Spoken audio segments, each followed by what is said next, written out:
नमस्ते दोस्तों, स्वागत है मेरे YouTube चैनल पर। और मैं फिर लेकर आ गई हूँ अपनी tarot reading and learning series for beginners.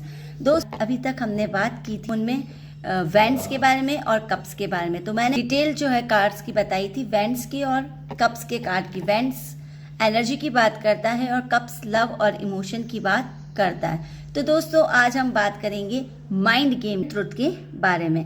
अगर आप ओवरथिंकिंग या स्ट्रेस कंफ्यूजन से गुजर रहे हो तो स्वॉर्ड सूट आपकी पूरी स्टोरी बताने वाले हैं। यानी कि हम आज बात करेंगे एस ऑफ स्वॉर्ड्स से लेकर 10 ऑफ स्वॉर्ड्स तक की सारे कार्ड्स की डिटेल।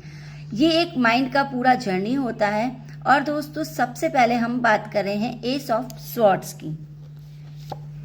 एस ऑफ स्वॉर्ड्स ये कार्ड बताता है आपको क्लैरिटी, यानी कि आपको अपने दिमाग में एक मेंटल क्लैरिटी को बताता है।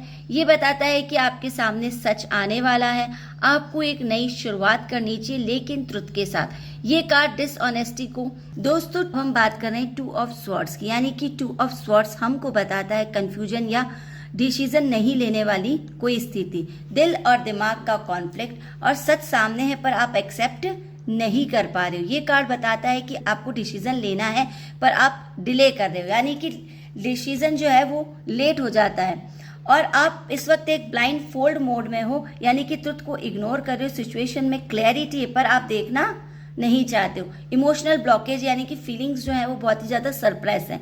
2 ऑप्शन से पर आप चूज नहीं कर पा रहे हो। लव रिलेशनशिप में अगर हम इसकी बात करें तो ये नो कम्युनिकेशन को बताता है, यानी कि नो कॉन्टेक्ट सिचुएशन को बताता है। दोनों साइड से फीलिंग है पर कोई भी एक्सप्रेस नहीं करता है। ईगो या फियर बीच में आता है और 2 ऑफ स्वॉर्ड्स आता है। तो आपको एडवाइस यही दी जाएगी कि अगर आप लोग आपस में बात नहीं करेंगे तो कम्युनिकेशन गैप हो सकता है। करियर और मनी में हम अगर इसकी बात करें तो डिसीजन डिले होता है, यानी कि आपकी अपॉर्चुनिटीज मिस हो सकती हैं। आपको रिस्क लेने से डर लग रहा है, ओवर थिंकिंग बहुत ज्यादा कर रहे हो आप। तो इसका मैसेज यही होता है कि आपको एक्शन लेना है और क्लैरिटी खुद आ जाएगी। 2 ऑफ स्वॉर्ड्स में आपको जो रियलिटी चेक है वो यही है। एडवाइस के तौर पर मैं आपको दूंगी कि अगर आप 2 ऑफ स्वॉर्ड्स के कार्ड को रीडिंग में देख रहे हैं तो इसमें आपको ये बताना है कि आप रियलिटी से भाग नहीं सकते हैं। अपने इंट्यूशन को सुनो और डिसीजन लेना ही सॉल्यूशन है दोस्तों।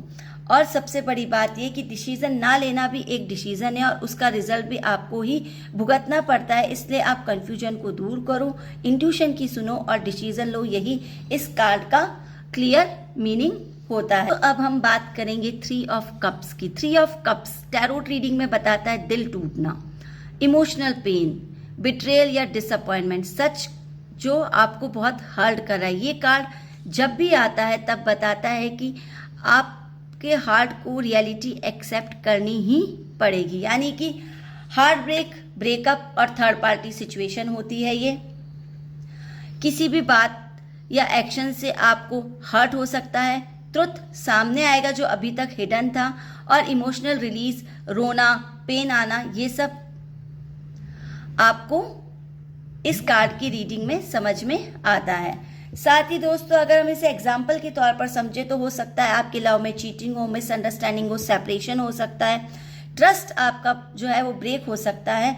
और तो दोस्तों, लव रीडिंग में अगर हम इसकी बात करें तो थर्ड पर्सन इंटरफियरेंस पॉसिबल है, कम्युनिकेशन हर्टफुल हो सकता है, ब्रेक या डिस्टेंस हो सकता है।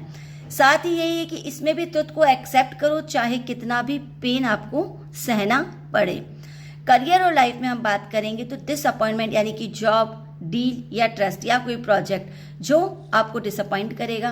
किसी पे बहुत ज्यादा आपने ट्रस्ट कर लिया है, वो ट्रस्ट आपका तोड़ देगा। और करियर, लाइफ या बिजनेस में आपको फिर से एक रियलिटी चेक की जरूरत है। इस कार्ड में हम एडवाइस यही देते हैं कि पेन को दबाने की जरूरत नहीं है। क्राई, यानी कि रिलीज करो और हीलिंग की तरफ आप बढ़ो। लेसन समझो और विक्टिम मत बनो। दिल टूटा है पर इस टूटने में आपका असली अवेकनिंग छुपा है, यानी कि ये दिल टूटा है पर इसी से आप फिर से खड़े होने को कोशिश कर सकते हैं। जब भी रीडिंग में आता है तो हमें ये समझना चाहिए कि अब हमें ब्रेक की जरूरत है, रेस्ट की जरूरत है या साइलेंस अपने को लाइफ में चाहिए। इस वक्त मेंटल पीस आपके लिए बहुत ही इंपॉर्टेंट है। हीलिंग या आफ्टर स्ट्रेस या हार्ट ब्रेक के बाद, यानी कि ये कार्ड कहता है अब रुक जाओ, और रिकवरी करो, यानी कि रिकवरी मोड में वो आपको डालता है। इस कार्ड में जब भी रीडिंग में आता है, इसका मतलब यही है कि आपको रेस्ट लेना जरूरी है, मेंटली और इमोशनली। ओवर थिंकिंग करके आप थक चुके हो। सिचुएशन में पॉज। एग्जाम्पल में बता सकती हूँ कि अभी टेम्पररी रूप से आपके जो लव वन से उससे आपका नो कम्युनिकेशन हो, या लव या में डिस्टेंस हो। यूनिवर्स आपको रोक रहा है क्योंकि आप अभी थक चुके हो, तो आपको इस वार्निंग को सुनना है। 4 ऑफ स्वॉर्ड्स की रीडिंग में हम जब इसको पढ़ते हैं। लव रीडिंग में हम बात करें तो एक साइलेंट फेज या नो कॉन्टेक्ट की सिचुएशन को बताता है। इस पर्टिकुलर कार्ड में दोनों ही पार्टनर्स को स्पेस की जरूरत है। लव रीडिंग में ये मैसेज यही देता है कि फोर्स मत करो, अपना टाइम लो, यानी कि आपको इस वक्त किसी पर भी दबाव नहीं डालना है और आपको खुद भी अपना टाइम लेना और सामने वाले को भी टाइम देना है। करियर और लाइफ की बात करें तो ब्रेक लेना जरूरी है। प्लानिंग टाइम में, एग्जीक्यूशन बाद में करो, यानी रेस्ट लो, प्लान करो और उसके बाद आगे बढ़ो। इस वक्त सबसे इंपॉर्टेंट जो इसमें बात आती वो आती है हेल्थ पर फोकस करो, यानी कि इस कार्ड का मैसेज यही होता है कि स्लो डाउन टू ग्रो, यानी कि अगर आपको बढ़ना है तो पहले आपको थोड़ा सा रुकना पड़ेगा। तो इनमें तो हमें यही मैसेज मिलता है कि इस वक्त मेडिटेशन करना चाहिए, स्पिरिचुअलिटी में ग्रो करना चाहिए, रेस्ट लेना चाहिए और अपने आप को ब्रेक देना चाहिए। ओवर थिंकिंग बंद कर देनी चाहिए और एनर्जी को फिर से रिचार्ज की जरूरत है।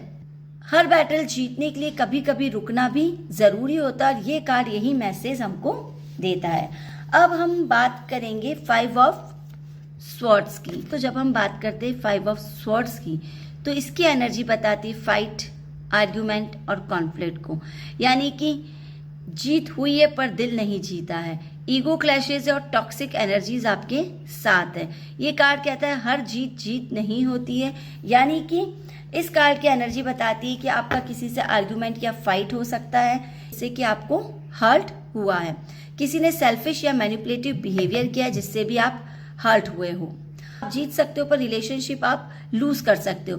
टेंशन, मिसअंडरस्टैंडिंग और डिसरेस्पेक्ट इसकी क्लियर मीनिंग में आता है। जब भी बात होती है जीतने की, कंपटीशन जीतने की, तो जीत आपको मिलती है पर किस प्राइस पर मिलती है ये आप खुद सोच सकते हैं। स्ट्रेस, ईगो हो सकता है। तो दोस्तों जब हम लव रीडिंग में इसकी बात करते हैं तो ईगो क्लैशेस, टॉक्सिक आर्ग्यूमेंट्स और कोई डोमिनेट कर रहा है आपको, ऐसा लगता है हर बात में आपको जीतने की जिद होती है। तो इसमें लव रीडिंग में मैसेज यही जाता है कि रिलेशनशिप में जीतना नहीं है, समझना जरूरी है। करियर और लाइफ की बात करें, ऑफिस पॉलिटिक्स और बैक स्टैबिंग हो सकती है, आपको कोई धोखा दे सकता है, किसी ने आपका फायदा उठाया होता है या अनफेयर सिचुएशन होती है।